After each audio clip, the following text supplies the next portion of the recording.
बालाघाट शहर के आकाशवाणी रोड और डेंजर रोड पर बीते 30-40 वर्षों से अवैध कब्जा कर अपने मकान बनाकर निवास कर रहे परिवारों को जब से तहसील न्यायालय की ओर से बेदखली का नोटिस जारी किया गया है, इन लोगों में हड़कंप की स्थिति बनी हुई है। ये लोग लगातार परेशान हैं और चैन की नींद भी नहीं ले पा रहे हैं। इनमें से कुछ परिवार तो ऐसे भी हैं जिनके जीने मरने का सवाल बन गया है। ऐसे में आखिरकार जो जनप्रतिनिधि, स्थानीय प्रशासन के लोग इन लोगों से मिलने लगातार पहुंच रहे हैं, वो इन्हें किस तरह का दिलासा दे रहे हैं, इन्हें यहाँ से विस्थापित करने के लिए क्या योजना बना रहे हैं, इन लोगों की समस्या का आगे चलकर क्या समाधान हो सकता है, इसी विषय पर चर्चा करेंगे कुछ परिवारों से। क्योंकि आज भी यहाँ पर नगरपालिका अध्यक्ष और भाजपा नेत्री मौसम हरिनखेड़े सहित पूर्व नगरपालिका अध्यक्ष अनिल धुआरे और भाजपा के कार्यकर्ता, सभापति, पार्षद यहाँ पर पहुँचे हुए थे। साथ में प्रशासनिक तौर पर तहसीलदार बालाघाट भी मौके पर मौजूद थे। उनकी ओर से इन परिवारों से क्या कुछ चर्चा की गई है, चलिए बात करते हैं कुछ लोगों से। ये बताइए, जो जनप्रतिनिधि पहुँचे थे यहाँ पे और प्रशासनिक तौर पर तहसीलदार महोदय पहुँचे थे, क्या चर्चा हुई, क्या बताया गया? आश्वासन दिए है कि यहाँ से तुम्हारा कुछ दिन के लिए हटाया नहीं जाएगा, तुम यहीं रहोगे। हम तुम्हारे लिए कोशिश करते हैं, कहीं ना कहीं जगह ढूंढते हैं, या तो फिर वहाँ प्लाट बने हैं, वहाँ पर तुमको सेट होना पड़ेगा। ये आश्वासन देके गए हैं।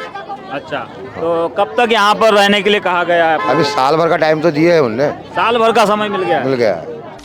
नेता लोग पहुँचे थे, प्रशासन के अधिकारी पहुँचे थे, क्या बताया इन्होंने? इन्होंने बोले कि समय देंगे, 6 महीने का समय देंगे बोले, और जगह की भी व्यवस्था करवाएंगे, ऐसा बोले हैं? जी जी। तो अभी तो नोटिस जो इश्यू हुआ है, हम दीदी आई थी, हाँ। उन्होंने ये आश्वासन दिए। तो ये जो नोटिस इशू हुआ है, अब जुर्माना वसूल नहीं करेंगे? नहीं बोले, नहीं होने देंगे। तहसीलदार साहब ने बोले क्या ऐसा? तहसीलदार साहब ने भी बोले, नहीं बोले।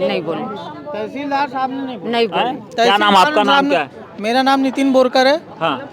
तहसीलदार साहब ने ऐसी कोई बात नहीं की, हमको कोई समय नहीं दिए कि कब उठाएंगे, क्या करेंगे। बस कार्रवाई उनकी तरफ से चालू है अभी भी। तो न्यायालय का नोटिस जारी हुआ है, तहसील न्यायालय का, जनप्रतिनिधि लोग यहाँ पहुँचे थे, तहसीलदार भी थे, तो उन्होंने क्या बोला है यहाँ पर? उन्होंने यही बोले कि आपके लिए जमीन देखी जा रही है बाहर, आपको वहाँ पर बेदखल यहाँ पर डायरेक्ट नहीं करेंगे ऐसी, और दूसरी जगह जमीन देंगे, ऐसा बोले। तो अभी कब तक का समय आप लोगों को दिया गया है? जब तक उधर ना मिले। कब तक? हेलो, हाँ। मैं ये बोल रहा हूँ, यहाँ जो आए थे अपने अतिथिगण लोग, उन्होंने सभी ने ये बोले कि हमारी ये मांग है कि हमको स्थायी, अगर यहाँ से उठाते हो तो कहीं भी स्थायी करो। दूसरी चीज़, जहाँ जगह दे रहे हैं वो जगह हमारे परिवार के लायक की नहीं है। तीसरी चीज़, जब यहाँ से उठा रहे तो कहीं भी हमको स्थायी करो। और उसके बाद में जो गवर्नमेंट से लोन प्रधानमंत्री वाला आ रहा है वो हमको दो। आप मदद भले ही अच्छी की नहीं होगी, हम यहाँ का सड्डन उठा करके हम वहाँ पे बना लेंगे और अपने परिवार का परपन करेंगे। तो क्या बोले? तो आप लोगों ने बताया? जी हाँ। उन्होंने क्या बोले? उन्होंने यही आश्वासन दिए हैं कि जब तक आप स्थायी नहीं करेंगे आपको, तब तक यहाँ से हटाया नहीं जाएगा। कितना समय दिया गया? वो 6 महीने का दें या साल भर का दें या 2 महीने का दें, हम जहाँ स्थायी हो जाएंगे यहाँ से हट जाएंगे। तो भरोसा हो गया है, डर नहीं है अब? डर नहीं है, किसी प्रकार का डर नहीं, हमको आश्वासन पूरा मिल गया है और यहाँ से हटने का भी कोई डर नहीं है अब। तो कल तक ये जो डर महसूस कर रहे थे आप लोग कि यहाँ से हटा देंगे तो कहाँ जाएंगे, अब क्या महसूस कर रहे हो? अब मौसम ये कर रहे हैं कि बहुत अच्छा लग रहा है। मौसम दीदी आई थी, उनने बोल के गई, हमको हिम्मत दे के गई कि तुमको यहाँ से हटाने से पहले जमीन दिलवाऊंगी।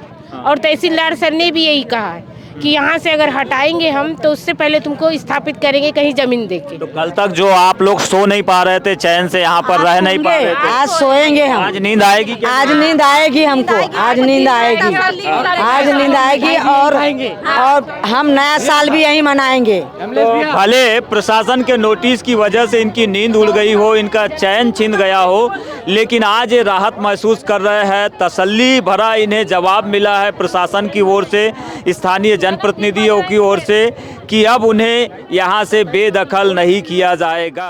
काफ़ी सारे लोगों ने परेशानी से जानकारी दी, अपनी परेशानियों को अवगत कराया है। क्या निर्णय लिया गया? अभी बातचीत हम लोग कर रहे हैं, चूँकि उनकी भी व्यथा जायज़ है प्रशासन की तरफ से भी उनकी जो ज़रूरत है उसको पूरा करना भी एक जेन्युइन रीज़न है। लेकिन हमारा सबका यही प्रयास है कि जो भी विस्थापन होगा सबकी सहमति से, खुशी मन से होगा, किसी के मन को दुखी करके कोई निर्णय नहीं होगा।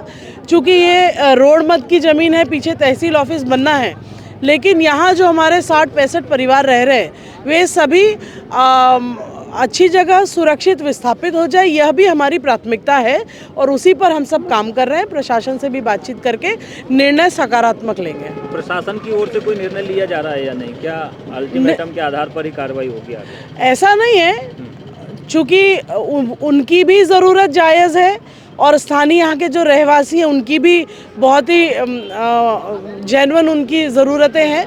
तो मैं फिर कहती हूँ कि हम सब मिलकर एक अच्छा निर्णय लेंगे। जो लोग, चूँकि अगर हम कानूनी तौर पर देखें तो 2 ही प्रमुख रास्ते विस्थापन के हैं। एक तो प्रधानमंत्री आवास के माध्यम से जो हमारे फ्लैट हैं, जो सहर्ष वहाँ जा सकते हैं, वहाँ पर जाकर पंजीयन, जिसका जिला नगरपालिका अध्यक्ष श्रीमती भारती ठाकुर जी के द्वारा स्वयं उनके साथ और पूरी नगरपालिका की टीम ने आकर भी प्रयास किया, काफ़ी लोगों ने उसमें पंजीयन भी कराया है।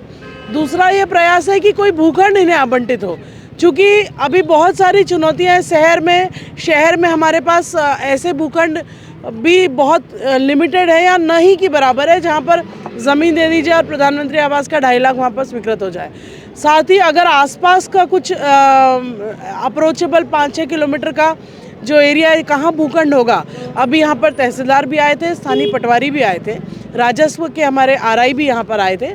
यही प्रयास किया जा रहा है कि विस्थापन अच्छे तरीके से हो जाए। जो सहर्ष फ्लैट में जाना चाहते हैं फ्लैट में चले जाएं, जिनके लिए भूखंड की व्यवस्था हो सकती है, सबकी मंशानुरूप मेरा प्रयास यही रहेगा कि भूखंड मिल जाए और तब तक किसी को किसी प्रकार की बेरहमी से बेदखल नहीं किया जाएगा कि कोई रात में सो रहा है और अचानक आकर बुलडोजर चले, ये ऐसा नहीं होगा। सभी हमारे परिवार के लोग हैं, सभी की मंशानुरूप हम अच्छा निर्णय लेंगे। तो कुल मिलाकर किसी के भी साथ किसी भी प्रकार की ज्यादती या जुल्म नहीं होगा।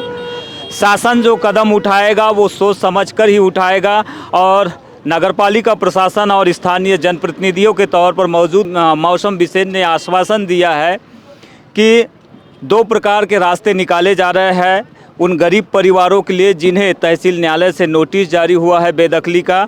एक रास्ता तो इनके पास है कि प्रधानमंत्री आवास योजना EHP साइट में जो मकान बने हैं वहाँ ये इनको शिफ्ट किया जाए या विस्थापित किया जाए, या फिर दूसरा भूखंड तलाशा जा रहा है जहां पर इन्हें व्यवस्थित ढंग से बसाया जाए।